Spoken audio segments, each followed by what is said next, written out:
I would like to welcome you to my series honoring and highlighting the work of Dolores Cannon. I have a real close affinity with Dolores and have been studying her writings and conferences, and they've played an important role in my spiritual awakening journey. Dolores Cannon was born in St. Louis, Missouri on April 15th, 1931, and she left this earthly plane on October 18th, 2014, at the age of 83. Her work as a hypnotherapist spanned almost 50 years, starting in the 1960s. Dolores and her husband, a Navy personnel veteran, worked traditional hypnosis, which at the time focused on things like losing weight or smoking cessation. It was in 1968 when a series of events altered the course of Dolores's life and the direction that her work would take. Dolores and her husband were requested to provide traditional hypnosis to a member that worked on the Navy base that they were stationed at. There was a woman who was experiencing what was being referred to as a nervous eater. She had become very overweight and her health was at risk as a result. And the assignment was to provide traditional hypnosis in order to help the woman relax. What happened next was completely unexpected and was the start of what would become Dolores's life work. The woman under hypnosis began describing with clarity life and experiences in a previous lifetime during the 1920s. They witnessed the completely different speech patterns that turned up when she was describing this life, and she also had a completely different set of mannerisms. Over the next several months, 5 different lifetimes came through these sessions. This entire story is told in Dolores's very first book, 5 Lives Remembered. Back in the early 70s, there wasn't a process or protocol for this type of hypnosis work.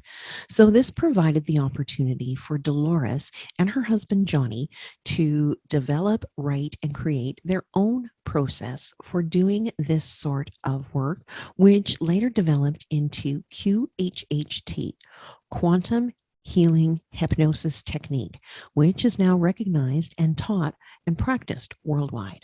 The author of 17 books, Dolores was not a psychic or channeler, but rather referred to herself with the role of reporter, obtaining information from with her clients that was lost knowledge and was accessed through their subconscious, higher self, and previous lives. Initially, most of Dolores's work was centered around reincarnation, where one of the most basic principles is the belief that we live more than just this life, that it is one of many we experience, and that life is a school, and that we are here to evolve, live our lives working through past karma by what we learn from our experiences that we have here on earth.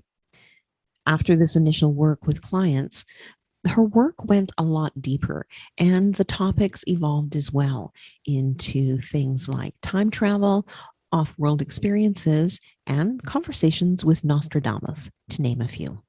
All of this stuff is really, really fascinating to me. From an early age, I was always so drawn to Dad and his stories of Atlantis and other planets and the prospect of what might be out there.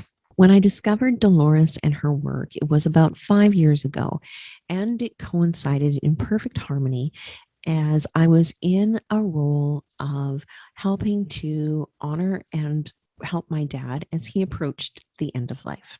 He was in his 90s with dementia and also had severe hearing loss.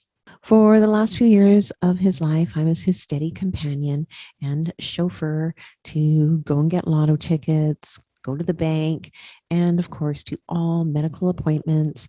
We would also be frequent visitors at the local beach, and sometimes we'd just go for drives. It was during these times that his mind would often be the sharpest, and we would have the most wonderful conversations. Sometimes during these conversations, we would talk about death. It had been an ongoing thing with Dad for several years that his health would become frail and he would feel that it was time. And he felt that he was going to die. He would always indicate that while he was ready, there was no rush. When it actually came to the last few close calls, I began to get the sense that my dad was prepared to die, but he was also fearful of what would happen. He liked to know things, and this was unknown. Plus, being a very spiritual and religious man, he held on to a lot of the old teachings from organized religion that made people fear death, as it was a time of reckoning. My dad was very devoted to his faith and studied the Bible and had a very curious nature for finding the truth and understanding and the real meanings, and continued his own independent studies right up to his very last days. During our drives, during our conversations, I started to share some of what I had been learning from listening to Dolores on the concepts of life, death, and how this is just a portion. It's just the beginning. And the process of dying is not only safe and easy, the moment it happens, you are free and have access to all the knowledge, and you're still you, your spirit, your soul. You just don't have the suit of clothes that make up the physical body. I didn't go too much into it with him other than to let him know that I was studying this and that I was going to help him when the time came. No rush. So that's what I did.